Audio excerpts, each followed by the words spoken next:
After U.S. Secretary of State Antony Blinken's visit to China, military tensions between China and the U.S. did not immediately de-escalate.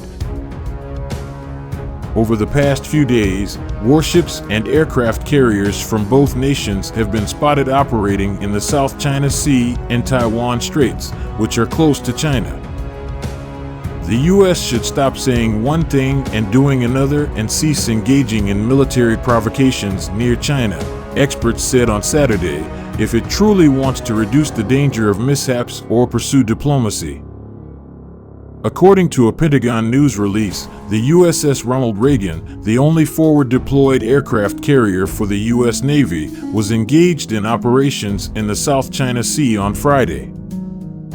According to Ganyu, a CCG spokesperson, the U.S. Coast Guard cutter USCGC Stratton made a transit in the Taiwan Straits on Wednesday, which was closely tracked and observed by CCG warships.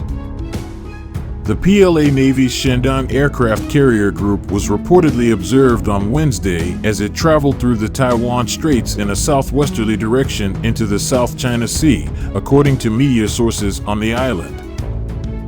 In a Weibo post, Chinese technology and intelligence company Mizarvision cited open-source flight data to claim that several U.S. spy planes, including a P-8A maritime patrol aircraft, an EP-3E electronic reconnaissance aircraft, an RC-135 reconnaissance aircraft, and a suspected drone, were operating in the South China Sea at the southern end of the Taiwan Straits on Wednesday.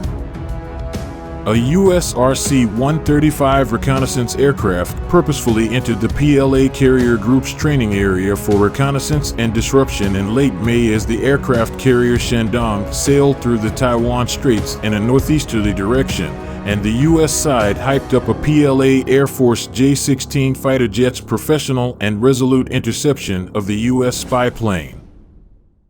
U.S. attempted to coerce China into a dialogue before the Shangri-La Dialogue, which took place in early June, by falsely attributing the cause of the China-U.S. military tensions to Beijing. According to reports, the aircraft carrier Shandong made a routine training mission through the Taiwan Straits in late May and late June.